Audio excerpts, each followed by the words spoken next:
Hola chicos, bueno, para ver la solución del modelo de interés compuesto, primero vamos a hablar un poquito sobre estos modelos que se conocen como modelos lineales y un poco sobre el análisis que se hace al modelar.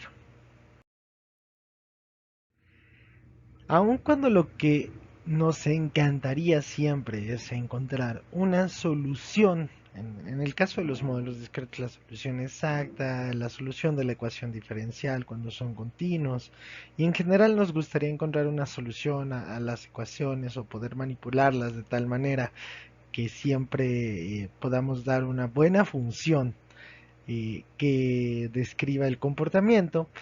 Esto no siempre es posible.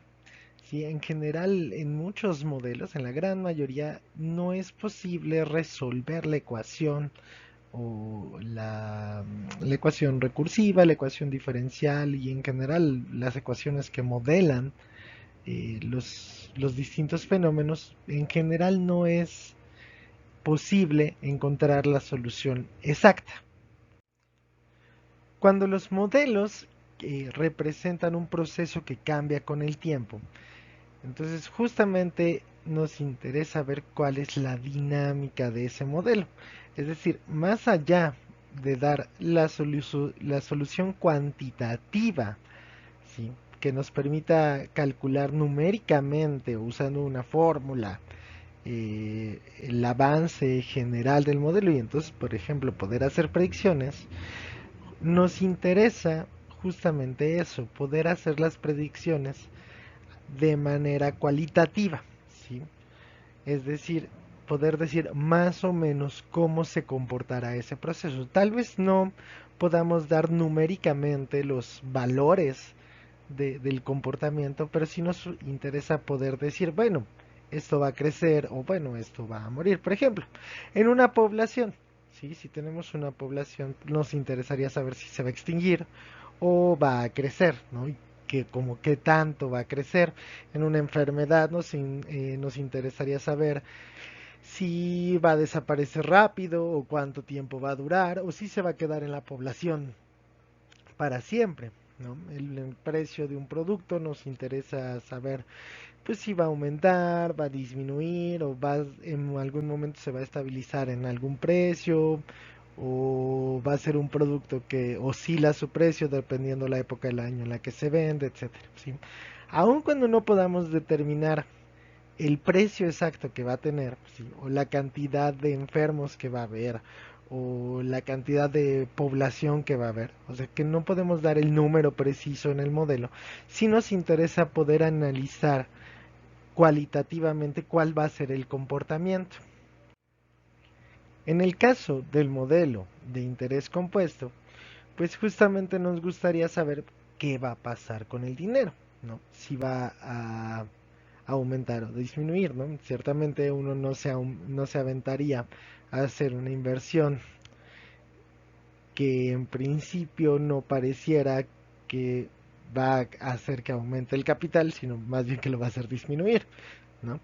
Pero en el caso del interés compuesto, pues sí nos interesa justo saber cuál es la cantidad, ¿sí? Entonces, estas son las diferencias entre hacer un análisis cualitativo y cuantitativo. En el caso del interés compuesto nos interesa la cantidad, ¿sí? Por eso lo que necesitamos es hacer un análisis cuantitativo. Sin embargo, esto no siempre es posible. En general, en los modelos económicos, pues sí nos interesa mucho tener como la fórmula de la solución exacta para poder hacer los cálculos, pero los modelos financieros, los más elementales al menos, son más bien la excepción que la regla, ¿no?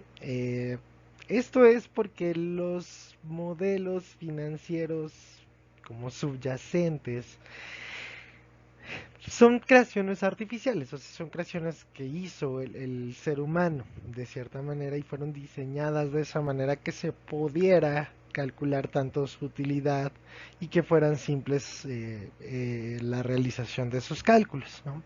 Y son como de cierta manera no naturales, ¿sí? Y son como muy controlados.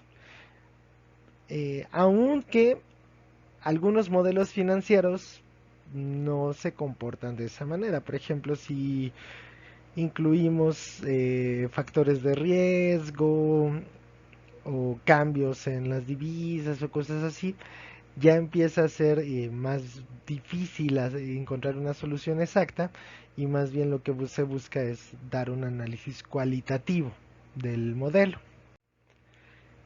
En cambio, cuando construimos modelos en las ciencias naturales o sociales, de realmente son tantos los factores que pueden afectar al proceso, que nuestros modelos de nuevo se vuelven una aproximación de la realidad, procurando que sea lo más cercano posible, y entonces frecuentemente no podemos dar solución a las ecuaciones que los modelan, y tenemos que hacer este análisis como de cuál será el comportamiento. Un caso muy especial es la física. En la física usualmente se pueden encontrar soluciones exactas, o es más o menos común que se puedan dar soluciones exactas. Pero esto tiene más que ver con la cantidad de tiempo que la gente ha estudiado física, ¿sí? En comparación con otras ciencias. ¿Sí? Entonces, como llevan más tiempo, pues se conocen mejor los opuestos, las cosas que se influyen, las que no, ha habido mejoras a los modelos, y en general eh, se puede dar una solución, o muchas veces se puede dar una solución al modelo, que es una cosa que en las ciencias sociales, en la sociología, en la psicología, es muy difícil. ¿Sí? Pero tiene mucho que ver con la cantidad de tiempo que se han investigado estos modelos en comparación, y la cantidad de matemáticas que se han desarrollado para tratar estos modelos, ¿no? Por ejemplo, el cálculo. Entonces, resumiendo un poquito lo que acabo de decir, es que los modelos generalmente en las ciencias naturales y sociales eh, no generalmente no van a tener soluciones, ¿no? De hecho, no van a describir siquiera nuestro mundo de manera exacta, sino lo van a aproximar tanto como puedan. Y es en este sentido que a veces de gastar tanto tiempo en dar una solución a una ocasión puede no valer la pena, ¿no? Cuando lo que uno podría decir es más bien este comportamiento cualitativo, cómo se comporta esta función. Tal vez no puedo resolverla, pero sí te puedo decir cómo más o menos se va a comportar, ¿sí? En ese sentido es que vamos a estudiar un, una cosa muy importante del análisis cualitativo, que es el comportamiento asintótico, ¿sí? El comportamiento asintótico es como una de las maneras más comunes de determinar cuál va a ser la dinámica del modelo. Muchas veces se hace referencia al comportamiento asintótico como el comportamiento a largo plazo, pero esta idea del comportamiento a largo plazo es complicada en cierto sentido. Vamos a ver un ejemplito a ver si queda claro. Imaginemos que tenemos un foco. Si eso del lado izquierdo que parece un hongo, en realidad es un foco. Soy muy mal dibujante. Pero imaginemos que tenemos un foco. ¿Sí? Entonces, cuando prendemos la luz, el foco llega la luz al foco y empieza a incandescer. Sí, por eso se les llama focos incandescentes. Se empieza a prender. ¿Sí? Y entonces, después de un periodo muy pequeñito, que de hecho dura menos de un segundo, el foco ya llega a su luminosidad máxima y ahí se queda. ¿Sí? Podríamos pensar que la ecuación de la luminosidad del foco se ve más o menos así. ¿Sí? Entonces está apagado y luego sube rápidamente hacia la luminosidad máxima y ya ahí se queda. ¿Sí? Entonces, cuando hablamos del comportamiento asintótico o el comportamiento a largo plazo, es bueno, ¿qué va a pasar con el foco después de un cierto periodo? Realmente ese periodo es chiquitito, insisto, es menor a un segundo, aun cuando le llamemos comportamiento a largo plazo, pero realmente es un periodo chiquititito en lo cual empieza a encenderse y a brillar más hasta que llega a su luminosidad máxima. Entonces el comportamiento asintótico del foco, en este caso, pues sería justamente que permanece la luminosidad constante en su luminosidad máxima. ¿Sí? Entonces después de un breve periodo, ese es el, por eso menciono que la palabra a largo plazo, pues es un poquito eh, oscura, por así decirlo, como complicada, ¿no? En el sentido de que realmente ese largo plazo duró menos de un segundo. Por otro lado, si estuviéramos modelando la dinámica de una población, pues entonces ese comportamiento tal vez requiera algunas décadas, ¿no? Algunos años, o varias generaciones incluso para que vaya acercándose a su comportamiento asintótico. En general eso depende mucho de cuál es el fenómeno que estamos modelando.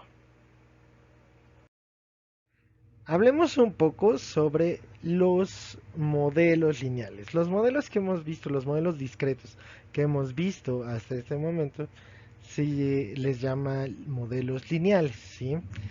Y son los que justo al hacer un cambio de variable, por ejemplo, si tenemos este modelo, Sn más 1 es igual a Rsn más b, ¿sí? Al hacer un cambio de variable donde el tiempo n más 1 lo representamos como y y el tiempo n lo representamos como x, entonces obtendríamos una ecuación de este estilo, ¿sí? Entonces, cuando al hacer ese cambio de variable, la ecuación resultante es una ecuación lineal, ¿sí? Como es justo este caso, vamos a decir que la ecuación recursiva era lineal. Podemos dividir los modelos lineales en dos categorías. Los modelos lineales o las ecuaciones lineales autónomas, ¿sí?